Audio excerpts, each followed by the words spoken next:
자, 오늘 함께 나눌 본문 말씀은요, 마태복음 10장 5절 6절 말씀입니다. 마태복음 10장 5절과 6절 말씀, 우리 같이 한 목소리로 봉독하겠습니다. 예수께서 이 12를 내보내시며 명하여 이르시되 이방인의 길로도 가지 말고 사마리아인의 고을에도 들어가지 말고 오히려 이스라엘 집에 잃어버린 양에게로 가라. 아멘. 자, 말씀이 9장을 넘어갔습니다. 드디어 10장으로 넘어갔어요. 오늘 함께 나눌 말씀 제목을 12를 내보내시며 말씀 속에 있는 부분을 제목으로 삼았습니다. 예수님이 12를 내보내시며 하신 말씀인데 그 12는 누구일까요? 예수님이 따로 택하신 12명의 제자들, 사도가 되는 그 제자들을 예수님이 훈련의 일환이라고 생각되는데 전도하라고 파송하시면서 하신 말씀을 오늘 쭉 나누어 보도록 하겠습니다. 본문 말씀은 5절, 6절 말씀이지만요. 그 앞에 있는 말씀도 짚어볼 것이고요. 주로 본문의 내용이 되는 것은, 나눌 내용이 되는 것은 5절, 6절 뒤에 있는 내용들이 될 것 같아요. 그러니까 성경을 펴놓으셨으면 펴두고 눈으로 보시면서 할 수 있으면 나눌 수 있으면 좋을 것 같습니다. 자, 오늘 본문은 5절, 6절 말씀이었는데 10장이 시작되면서 도입하는 부분을 한번 눈으로 보시기 바랍니다. 마태복음 10장 1절부터 4절까지 말씀이 되겠죠. 1절부터 4절까지는 새로운 이야기를 시작하면서 기본 배경을 이야기해 주고 있습니다. 지난주에 마태복음 9장 마지막 내용이 무엇으로 끝났죠? 추수할 것은 많되 일꾼이 적다. 그러면서 일꾼들 이야기로 예수님의 제자 12명을 파송하시는 내용으로 넘어온 내용이죠. 자, 1절 말씀은 예수님이 12제자에게 귀신을 쫓고 병과 약한 것을 고치는 권세를 주셨다. 권세를 특별하게 생각할 거 없습니다. 그냥 능력을 주셨다. 이렇게 이해하면 됩니다. 이거 제자들에게 주시기 전에는 누가 하던 일이죠? 예수님이 하시던 사역이죠. 사람들에게 말씀을 전하고 귀신을 쫓고 병을 고치고 연약한 부분을 고치시는 그런 일들. 그러니까 예수님이 제자 12를 따로 세우시고 그들에게 예수님이 지금까지 해오셨던 그 일들을 할 능력을 주셨다. 이렇게 이야기하고 있습니다. 지금까지는 예수님을 따르고 배우는 제자였다면 이제 앞으로는 예수님이 행하신 일들을 제자들도 같이 행할 그럴 사람들이 되는 거겠지요. 2절부터 4절까지 말씀은 12제자의 이름이 나옵니다. 명단이라고 볼 수 있겠죠. 명단이 쭉 나오는데 제자들의 이름을 기억하는 것도 좋겠지만 말씀을 읽어보고 생각해 볼 때 좀 기억할 만한 것이 두 가지가 있어서 나누려고 합니다. 첫 번째는요, 베드로를 의도적으로 높이고 있다는 점을 발견하게 됩니다. 왜 그렇죠? 베드로가 제일 먼저 이름이 나오고 있습니다. 그것만 가지고 그렇게 말할 수 있느냐? 있습니다. 성경은 형제 관계일 때 누가 형인지 누가 동생인지 말하지 않아도 앞에 나오는 사람이 형, 뒤에가 동생, 아니면 동생이 앞에 나온다면 동생이 더 중요한 인물, 이런 식으로 배열을 하거든요. 그러니까 12제자 중에 제일 앞에 써진 베드로는 중요한 인물이다, 이렇게 강조하고 있는 것을 짐작할 수 있는데요. 사실은 원어를 찾아보면 구체적인 근거가 있습니다. 개역 개정 성경에는 이 부분이 번역되지 않은 채로 나와 있는데요. 베드로의 이름 앞에 헬라어 프로토스라는 말이 들어 있습니다. 이 프로토스는 맨 먼저, 첫 번째, 최초, 이런 의미를 가지고 있습니다. 그 프로토스의 의미를 집어넣어서 생각해 보면 제자들은 이렇다. 맨 먼저는 베드로, 하고 쭉 이야기를 하고 있다는 거예요. 그러니까 베드로 앞에 맨 먼저라고 말을 하지 않아도 맨 먼저 나와 있는 베드로의 이름 앞에 가장 먼저는 이라는 강조의 단어가 써 있다는 거죠. 최근에 번역된 새 한글 성경에는 이 부분이 살려져서 번역이 되어 있습니다. 맨 먼저 베드로 이런 식으로 맨 먼저라는 번역이 들어 있습니다. 그래서 마태는 제자들의 명단을 쓰면서 이 베드로를 의도적으로 높이고 있는 게 보인다. 무슨 의미예요? 베드로가 예수님의 수제자라는 그런 생각을 할 수 있게 하는 것이고요. 교회의 역사, 교회가 생겨난 후에 교회의 사도들 중에 베드로가 중요한 역할, 지도자의 역할을 감당한다는 것을 암시해 주고 있는 거죠. 베드로를 중요하게 본다. 이게 특징이라면 반대로 베드로는 제일 앞에 있어서 중요하다면 제일 마지막에 나오는 사람은 그럼 안 중요하겠죠. 혹은 안 좋겠죠. 누구였죠? 예수님을 배신한 가룟 유다를 제일 마지막에 적고 있습니다. 이것만 봐도 유대인들의 문화적인 특징을 볼 수 있는데요. 이것이 두드러진 이유도 마태복음이 유대인들을 대상으로 쓴 복음서이기 때문이기도 한 거죠. 가장 먼저는 베드로를 쓰고 가장 마지막에 배신자. 그래서 자살함으로 예수님이 따로 뽑으신 12명의 제자의 명단에서 탈락된 사람 가룟 유다를 기록하고 있는 것을 볼 수 있고요. 순서도 맨 마지막이지만 예수를 판 자다라고 명시하고 있습니다. 강조하고 있는 게 보이죠? 그 중간 사람들은 중요한 사람들이라고 정도 생각할 수 있겠죠.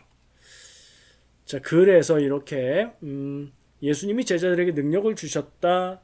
그리고 예수님이 12제자를 따로 세우셨는데 그들의 명단은 이렇다라고 얘기한 다음에 이 12제자를 예수님께서 각 마을로 각 고을로 파송하시는 전도하라고 아까 주신 능력을 행하라고 말씀을 전하고 귀신을 쫓고 약한 것을 고치고 병을 고치라고 내보내는 그런 내용이 나옵니다. 이렇게 12제자를 보내면서 하시는 말씀들의 내용을 볼 건데요. 그 전에 이 12제자들을 파송하시는 것이 어떤 의미인가 한번 짚고 넘어갈 필요가 있습니다. 여행이라고 볼 수 있을까요? 바울은 전도하러 간 그 과정들을 교회에서는 흔히 전도여행 혹은 선교여행이라고 말하죠. 여행이라는 말은 좀 안 어울리죠. 타지로 먼 곳으로 오랜 기간 다닌 것으로 여행이라고 말하고 있는 거지 관광을 한 것은 아니니까요. 오늘 12제자를 파송하시는 목적도 이유도 그들이 했던 일들도 비슷합니다. 전도하기 위해서 각 마을과 도시들을 다니면서 복음을 전하고 능력을 행하는 그런 파송이다. 우리가 기억해야 돼요. 그러면 그것은 곧 무엇일까? 지금까지는 예수님을 따르고 보조하고 예수님의 말씀을 듣고 배우고 예수님의 훈련을 따라왔던 제자들 그리고 앞으로는 이 제자들이 교회의 시작과 교회의 리더가 되는 사도가 되잖아요. 그 중간 과정 뭐가 필요할까요? 훈련이 필요합니다. 지금 이 12제자를 파송하시는 이것은 복음을 전파하는 사역이면서 동시에 실전에서 훈련을 하게 되는 훈련의 성격이다. 이걸 우리가 기억할 수 있습니다. 그리고 이 부분들의 말씀을 쭉 나누어 볼 건데 그 전에 그 전제로 배경으로 말씀드리고 싶은 것이 있는데요. 우리가 성경 말씀을 읽을 때 말씀의 내용을 이해하는 게 첫 번째 단계겠죠. 말씀의 내용을 이해하고 나서 그랬구만, 그랬나 보지, 남 얘기하듯이 이렇게 보지 말라고 제가 늘 강조하죠. 거기서 멈추지 말고 그 말씀 안에서 나에게 어떤 의미가 다가오는가, 이 말씀에 기록된 내용과 말의 구절들이 나에게는 어떤 의미에서 하나님의 말씀과 뜻을 깨닫게 해주는가, 이렇게 하는 거 우리는 말씀 묵상이라고 말하죠. 여러분이 성경은 교회에서 예배할 때 설교하기 전에 그 근거로 읽으면 된다. 계속해서 교회 다니고 예배할 때마다 읽으면 성경을 알게 되지 않겠느냐? 이렇게 생각하시는 분은 없겠죠. 그런 생각은 절대 하지 않으시기 바랍니다. 성경이 주로 펼쳐지고 읽혀지는 시간은 교회 예배 시간이 아니라 여러분들이 가정에서 정해놓은 시간에 성경 말씀을 읽고 그 안에서 성경에 대한 지식과 하나님의 말씀과 뜻을 발견하는 그런 신앙생활을 하시기를 축복합니다. 늘 말하지만 성경에 하나님의 마음이 들어 있습니다. 우리가 그것을 읽고 하나님의 마음을 깨닫고 발견해서 내 삶에 적용해야 성경 말씀이 살아있는 말씀이 되는 겁니다. 히브리서 4장 12절 말씀 들으면 아실 텐데요. 하나님의 말씀은 살아있고 활력이 있어 좌우의 날선 어떤 검보다도 예리하여 혼과 영과 및 관절과 골수를 찔러 쪼개기까지 하며 또 마음의 생각과 뜻을 판단하나니 하나님의 말씀이 살아있고 능력이 있다. 근데 안 읽으면요. 하나님의 말씀은 읽는 사람에게만 살아있습니다. 하나님의 말씀은 묵상하는 자에게만 능력이 됩니다. 여러분 성경을 모시고 다니지 말고 읽고 그 안에서 하나님의 뜻과 마음을 발견하시기를 축복합니다. 우리가 성경 말씀 읽지 않고 내 삶에 어떤 영향도 미치지 못하게 성경을 대한다면 하나님의 말씀을 죽이는 행동인 겁니다. 하나님의 말씀에 능력이 이끄는 능력 있는 인생 사시기를 축복합니다. 그렇게 하기 위해서 말씀을 읽을 때 주의할 점 제가 습관적으로 묻고 여러분들에게 인이 박히도록 의도적으로 말하는 게 있습니다. 이 말씀은 누가 누구에게 한 얘기죠? 이 말씀을 말하고 있는 사람은 누구죠? 듣는 대상은 누구일까요? 이런 질문을 하죠. 내용을 파악하는데 가장 중요한 게 그거부터이기 때문입니다. 이 말씀은 무슨 내용인지 누가 누구에게 하는 말인지 그것은 어떤 의미인지를 제대로 알아듣고 읽는 것이 중요합니다. 그래야 제대로 된 방향과 길로 묵상이 가능하기 때문입니다. 성경을 읽고 이해하는 단계에서 엉뚱하게 이해하면 묵상이 산으로 가버릴 수도 있습니다. 읽고 적용할 때 기계적으로 바로 나에게 적용하는 게 맞지 않을 수도 있다는 얘기입니다. 그냥 짧은 부분을 읽고 짧은 부분에서 내게 인상적으로 다가오는 말씀을 그냥 기계적으로 나한테 내 입장에 내 생각에 적용하는 게 그게 되나 안 되나를 따져보지도 않고 적용하는 경우가 좀 있거든요. 그건 좀 피해야 되겠다. 그러기 위해서 말씀의 내용 파악을 잘 해야 된다. 그걸 좀 강조 말씀드리고 싶고요. 그 관점을 오늘 읽을 이 말씀에 적용을 해보면요. 이 부분의 말씀은 예수님이 12제자에게 훈련으로 전도 파송을 보내면서 하신 말씀이다. 이걸 기억해야 되는 거예요. 말씀의 앞뒤를 읽으면서 문맥을 파악하고 어떤 상황인지 누가 누구에게 하는 얘기인지 판단했다면 이게 잘 되는 거죠. 그러면 우리가 직접적으로 나에게 적용하면 될까요? 조심해야 될 부분이 두 가지가 있습니다. 첫 번째, 우리가 예수님의 제자가 돼야 한다라고 제가 강조를 많이 하지요. 그 점에서 제자에게 주신 말씀이다. 듣고 적용하고 묵상해도 될 것 같은데 약간의 주의가 필요합니다. 우선은 이 말씀은 일반적인 제자들, 우리가 예수님의 제자라고 말하면 12제자가 가장 먼저 떠오르지만 12명의 제자들 외에도 예수님을 따르는 무리들, 제자들은 많이 있었다는 걸 기억해야 됩니다. 그 모든 사람들에 대해서 말했다면 이것은 성도인 예수님의 제자인 우리에게 직접 적용해도 딱 맞아 떨어질 것이지만 오늘 말씀은 12명으로 따로 뽑은 제자들에게 주신 말씀이라는 점을 생각해야 됩니다. 그것을 생각하고 묵상하고 적용해야 제대로 된 적용을 할 수 있습니다. 그리고요, 또 한 가지 어떤 상황에서 하신 말씀인가도 기억해야 됩니다. 이 말씀들은 그 12명의 제자들에게 전도의 파송을 보내실 때 전도 파송 그 활동에 한정해서 주신 말씀입니다. 그러니까 두 가지를 기억해야 되는데 대상, 적용 대상이 맞아야 온전한 묵상과 적용이 되고요. 상황 파악과 판단이 되어야 맞게 되어야 또 적용이 잘 될 수 있다는 것, 그 말씀을 좀 드립니다. 자, 그러면 따져 보겠습니다. 말씀의 대상을 12제자라고 생각하면 아까 제가 얘기했던 것처럼 성도는 예수님의 제자가 되어야 한다라는 일반적인 적용으로 적용을 했을 때도 큰 문제는 없겠지만 약간 초점이 어긋난다는 느낌을 받을 수 있습니다. 왜 그러냐면 아까 말한 대로 12제자는 따로 뽑은 앞으로 사도가 될, 교회의 기초가 될 중요한 인물들이기 때문입니다. 그들에게는 특별한 사명, 따로 뽑힌 사명이 있습니다. 그래서 그들은 모든 제자들을 다 이야기하는 것이 아니라 주님이 따로 부르신 특별한 사명을 받은 사명자라는 점을 우리는 기억해야 됩니다. 그럼 이런 생각이 들 수 있습니다. 그럼 나는 아니구만. 나는 하나님을 믿고 예수님을 믿고 복음을 믿고 예수님의 제자로 살아가는 일반적인 성도니까 따로 특별하게 뽑힌 그 사람들하고는 다르네. 나에게 적용할 말씀은 아니네. 라고 이해할 수 있는데 꼭 그렇지는 않고요. 그건 아니지만 주님의 부르심과 특정한 사명을 꼭 기억하면서 적용해야 된다는 얘기입니다.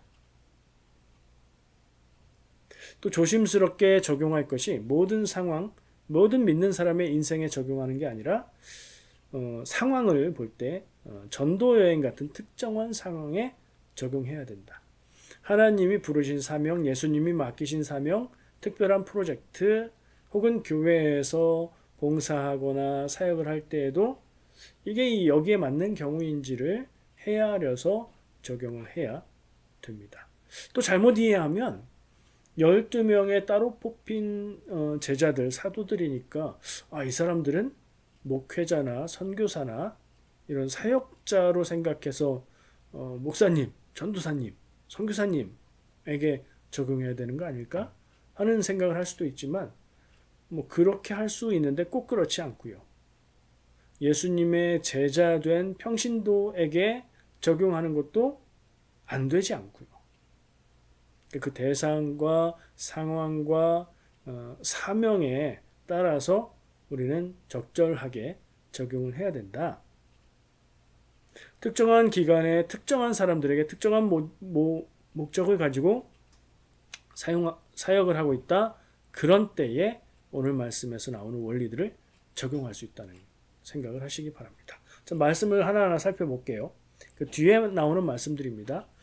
양이 많아서 좀 빠르게 나눌 건데 그래서 짧게 나누겠으니 꼭 기억하시고 외워두시고 두고두고 묵상하시면 좋을 것 같다는 생각이 듭니다. 성경을 보시면서 나눠보겠습니다. 말씀해 보면 예수님이 제자들을 보내시면서 6절에 이방인의 길로도 가지 말고 사마리아인의 고을에도 들어가지 말고 오히려 이스라엘 집에 잃어버린 양에게로 가라. 아멘. 이렇게 말씀하세요. 누구에게 가냐? 이 전도 사역의 대상이 누구냐? 이방인도 아니고 사마리아인도 아니고 이스라엘의 잃어버린 양, 유대인에게 가라는 말씀으로 이해할 수 있어요. 그러면은 교회가 전도하고 선교의 목적으로 삼아야 할 대상이 유대인인가? 이렇게 생각하면 좀 이상한, 잘 안 맞는 것 같은 느낌이 들죠? 이상합니다.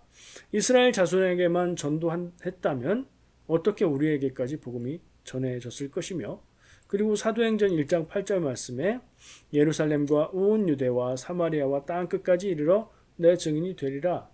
이 말씀하고 또 안 맞는 거 어떻게 이해해야 되는가? 적용할 때는 이걸 일반적인 원리로 적용을 하면 안 되고요. 때에 따라서 적용할 원칙을 주신 것이라고 생각해야 됩니다. 이들은 아직 훈련 기간입니다. 훈련 기간 중에 있는 제자들에게 주신 원칙, 그리고 아직 이방을 향해서 땅끝까지 복음을 전할 때가 아직 안 됐습니다. 예수님이 왜 자꾸 사역하시면서 병 고쳐주시고 말하지 마라 이런 얘기를 하시죠? 아직 때가 되지 않았기 때문인 거예요. 지금은 이스라엘 자손에게 복음을 전하라 이 말씀입니다. 예수님도 비슷한 말씀을 하신 적이 있죠.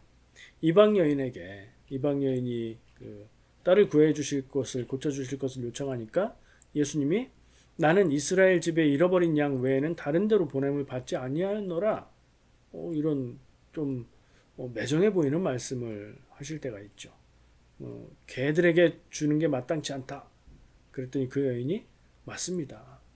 하지만 개들이 상에서 떨어진 부스러기도 먹지 않습니까? 이런 믿음의 고백을 해서 치유를 받게 되는, 은혜를 받게 되는 그런 내용을 우리는 기억하게 되죠. 예수님도 그러셨는데 그게 유대인에게만 복음을 전하고 난 유대인에게만 보냄을 받았다는 얘기가 아니죠. 때에 따라서 지금은 먼저 잃어버린 이스라엘 자손에게 보냄 받고 사역을 하고 있다는 이야기인 겁니다. 때에 맞는 대상을 생각해야 된다 하는 원리를 찾을 수 있죠. 모든 일에 모든 때에 한 번의 결과를 바라지 말라 이런 적용을 해볼 수 있을 것 같습니다. 나의 시간, 나의 때보다 하나님의 시간과 때를 기억하고 하나님이 인도하시는 것을 순종하는 게 우리의 할 일이다 하는 정도의 적용점을 찾을 수 있을 것 같습니다. 그 뒤에 말씀 보면 저는 눈에 띄는 말씀이 가는 곳마다 복음을 전하면서 천국이 가까이 왔다 이렇게 전해라 라고 말씀하십니다. 이 말씀 많이 들었죠? 어디서 들었어요? 누가 했죠 이 얘기? 예수님이 하셨죠. 천국이 가까이 왔느니라. 그 전에 또 누가 했죠? 세례 요한이 했습니다. 성경에 2번 나오면 강조, 중요한 거. 3번 나오면 더 강조, 더 중요한 거. 세례 요한도 이 말을 했고 예수님도 이 말씀을 하셨고 제자들한테도 이 말을 전하라 하셨다면 굉장히 중요한 말씀인 거죠. 우리에게도 중요한 말씀이 되겠지요. 이 말씀을 보니 천국이 가까이 왔다는 말씀이 아주 중요하게 느껴집니다. 세례 요한의 메시지, 예수님의 메시지, 제자들의 메시지가 똑같았기 때문인데요.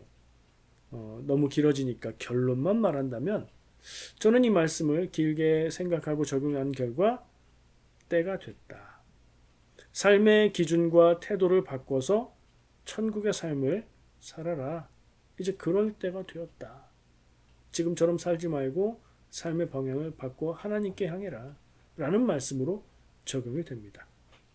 좀 이제 중간에 도약이 많이 있어서 다른 얘기처럼 느껴지는데 깊이 묵상하시면 그런 쪽의 결론으로 가실 수 있을 것 같아요.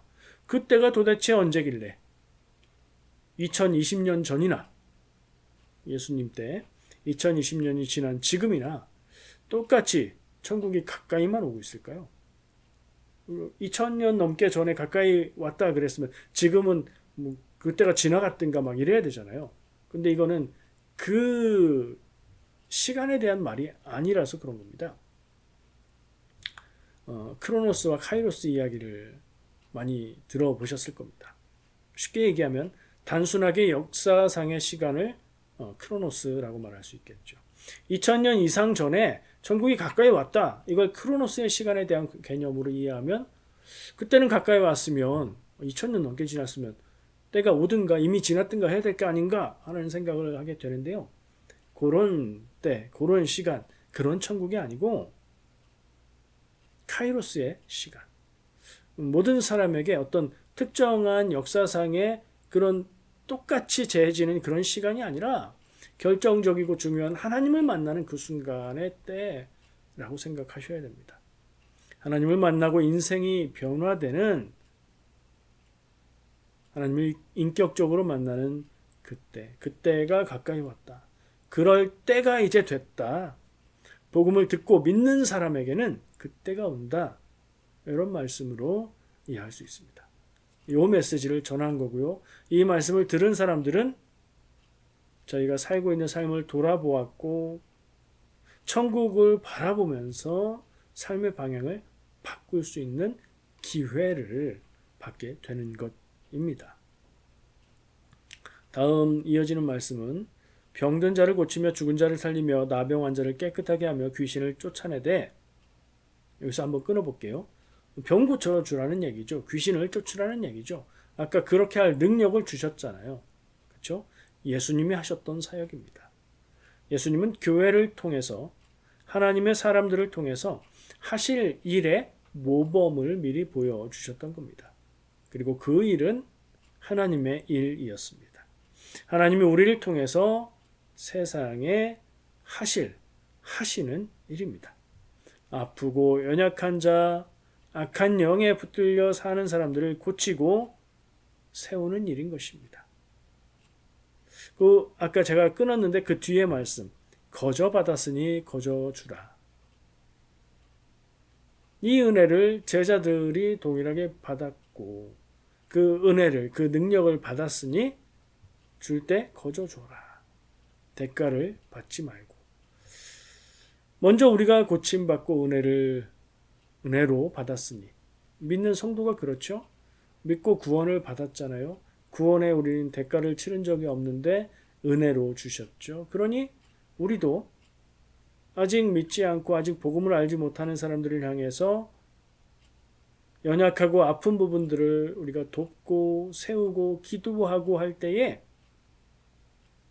은혜로 받은 것이니 우리도 그것들을 전하고 대가를 바라지 말아야 한다 하는 말씀을 주고 계신 겁니다. 이건 교회를 향한 일반적인 말씀 원리로 적용할 수 있을 것 같습니다. 또 이어지는 말씀이 이렇게 나옵니다.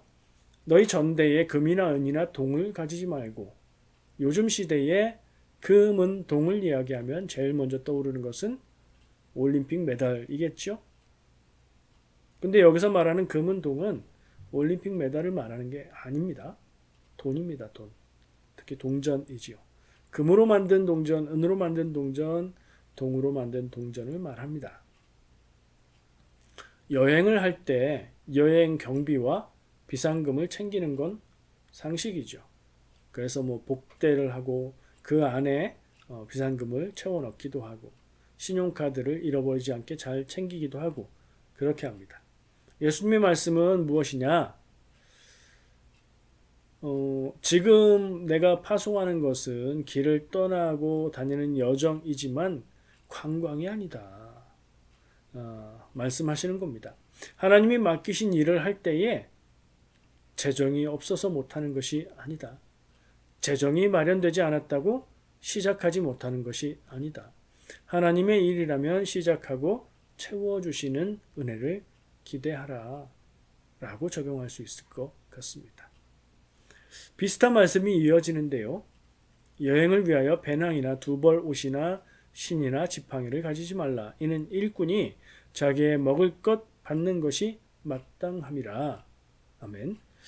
자, 앞에 말씀 금은 돈 갖고 다니지 마라. 돈 챙기지 마라 하는 말씀하고 연결되는 말씀인데요. 사람이 일을 하려면 또 이곳저곳을 다니려면 의식주가 해결이 돼야 됩니다. 그렇죠? 옷도 있어야 되고 신발도 있어야 되고 먹을 음식 사 먹을 지금 돈 챙기지 말라고 하셨으니 사 먹을 때는 없으니 음식을 공급받을 수 있는 방법이 있어야 되고 길에서 잘 수 없으니 잠잘 수 있는 곳이 있어야 되는데 그거 따로 준비하지 마라. 그리고 말씀에 일꾼이 자기 먹을 것 받는 게 마땅하다. 일꾼은 누가 채워주시는 거죠? 주인이 채워주는 거죠. 하나님이 채워주신다. 그런데 실제로 그들을 섬기고 채우는 것은 갔을 때에 복음을 전하고 말씀을 전하고 사역을 할 때에 그곳에 사람들을 통해서 섬김을 받을 겁니다. 의식주에 대한 걱정, 그것에 대한 준비 챙길 필요가 없다는 말씀이에요. 모든 삶의 순간 평생토록 그렇게 살아라 그런 얘기가 아니에요. 이런 상황에 특정한 기간에 특정한 훈련을 할 때에 하나님의 일을 감당할 때에는 그런 태도로 하라는 말씀이에요. 저는 이 말씀을 생각하면서 어떤 구체적인 적용점들이 생각났습니다. 목회자도 교회가 목회자를 섬기는 생활비 받고 살아가지요. 그것을 통해서 노후 준비해야 하는 것이 의무라고 생각을 해봤습니다. 그러지 않는 경우들도 있는데요. 그러면 힘듭니다. 본인도 힘들고 교회도 힘듭니다. 그리고요, 또 다른 경우도 생각했는데요. 가끔 보면 하나님의 인도하심을 따라서 산다 하면서 특정한 직업도 없이 일도 하지 않고 채워주심을 경험하면서 나는 살아간다. 이런 이야기를 하는 사람이 있습니다. 아는 분 계십니까? 혹시? 저는 그거 굉장히 민폐다. 이렇게 생각해요. 이것을 성경적인 판단이라고 보실 필요는 없습니다. 그분들은 그분들의 신앙과 주관으로 그렇게 살지만 제 주관적인 입장에서 그들을 바라볼 때 채워지는 건 채워지는 거죠. 사랑하는 이웃이, 사랑하는 성도가 아는 사람이 먹을 것이 없다고 하고 뭐가 없다고 하고 뭐가 없다고 하는데 안 채워주겠습니까? 그러나 오랜 시간을 그렇게 살아가는 건 상당히 민폐다.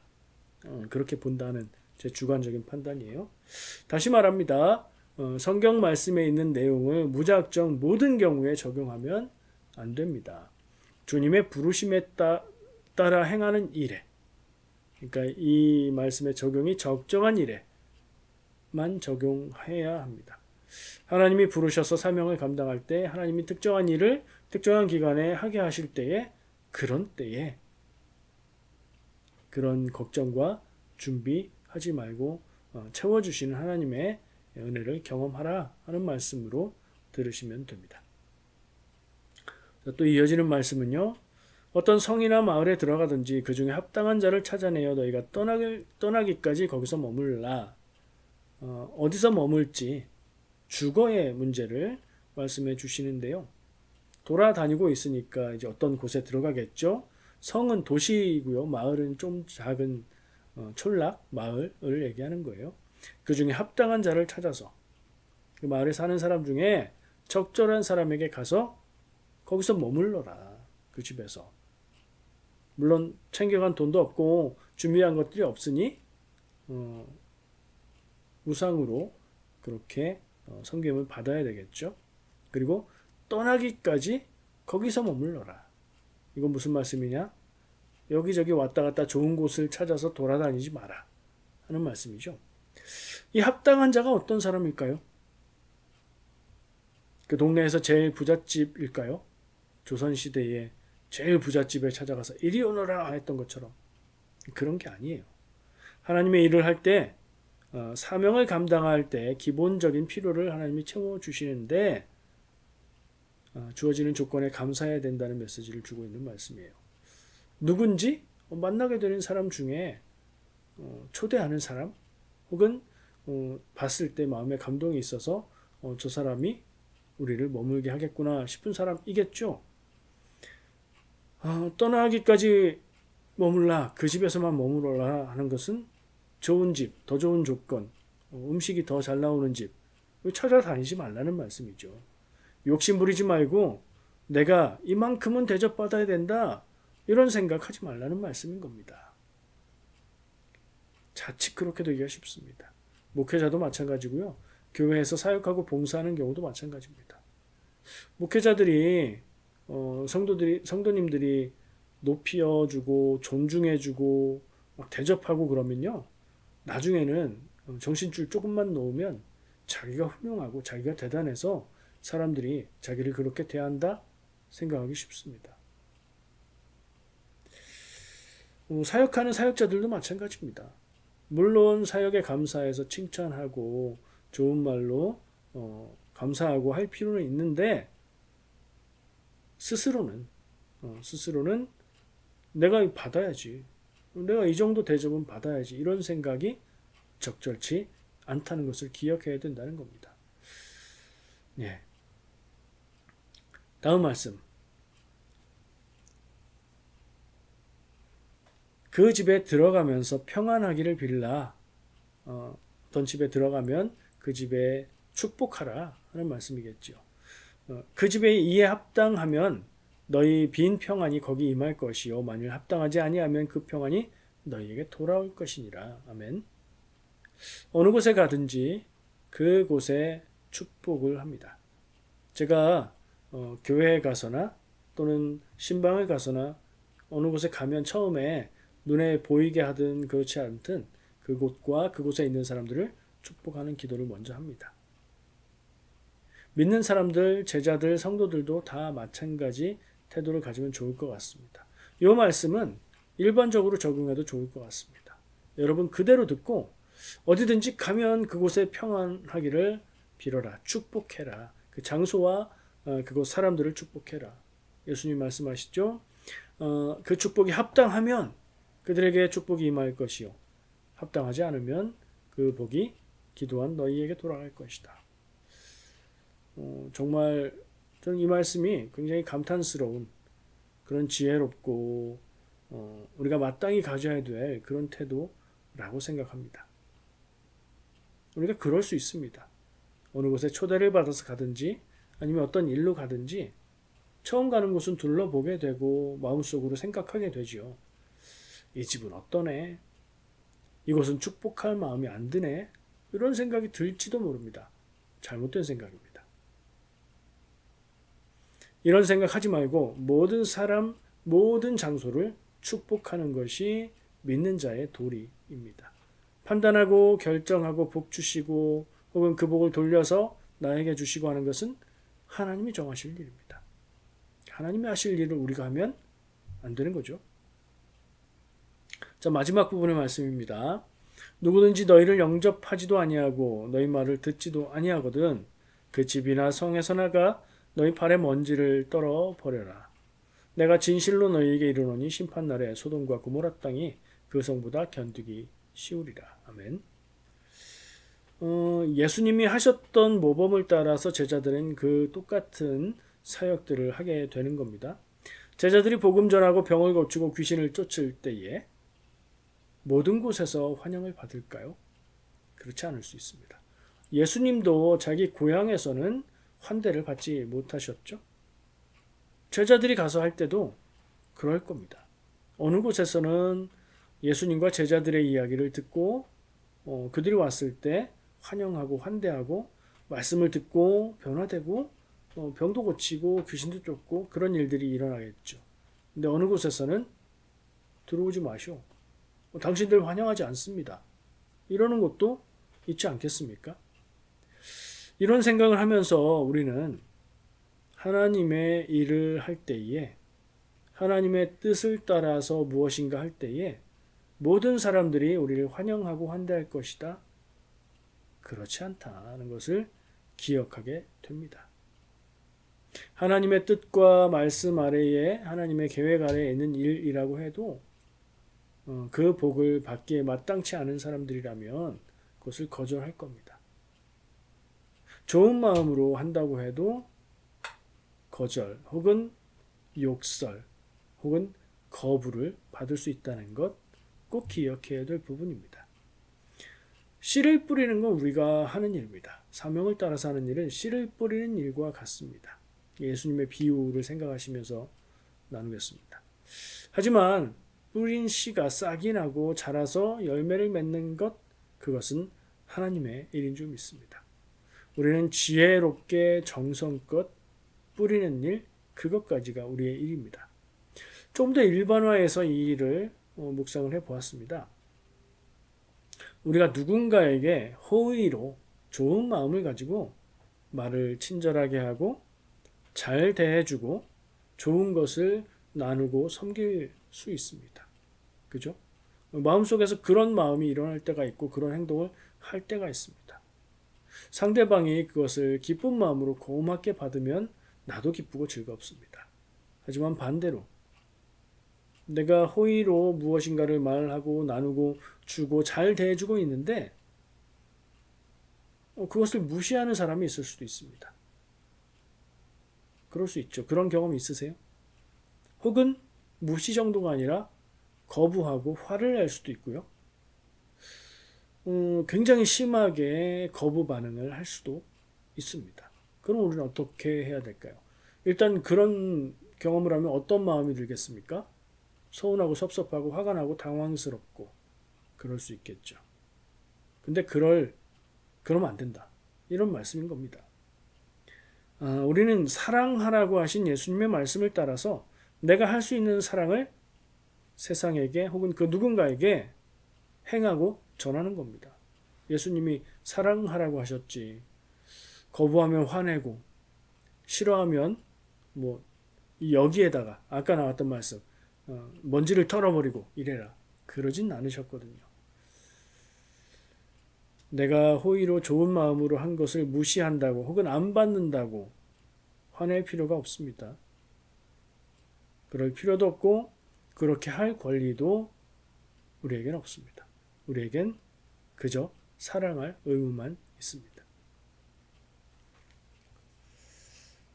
말씀의 나눔은 여기까지예요. 제가 무슨 메시지를 오늘 크게 이렇게 종합해서 전하는 것보다는 예수님이 제자들에게 지침으로 주신 말씀들을 우리는 어떻게 읽고 적용할 수 있을까 이걸 좀 나누어 보려고 준비를 했습니다. 예수님을 따르는 많은 사람들 중에 예수님은 12명을 따로 부르셨습니다. 그리고 그들에게 교회를 맡기셨죠. 그런데 예수님이 택하신 12 중에 한 명은 탈락, 빠지기도 했지요. 제가 사명 얘기를 자주 하는데요. 사명이라고 그러면 좀 그럴듯하고 대단하고 굉장해야 사명 아니겠냐 이런 생각을 하기 쉬운데요. 저는 늘 그렇지 않다고 얘기하죠. 크든 작든. 물론 크고 작음도 없습니다. 그러나 사람이 생각에 크든 작든 어떤 일이든 하나님이 내게 맡겨주신 일을 깨닫게 되면 그것을 최선을 다해서 감당하고 섬기는 것이 우리의 삶의 목적, 의미, 가치 아닌가 생각해 보고요. 누구를 불러서 어떤 일을 맡기실지는 주님의 뜻이라는 거 우리가 기억할 필요가 있고요. 우리에게도 크든 작든 어떤 모양이든 주신 사명이 분명히 있다는 것을 기억하고 그것을 찾아야 합니다. 한 번 사명을 찾았다고 그거 평생 한 번 찾은 사명 가지고 산다. 그거 아니고요.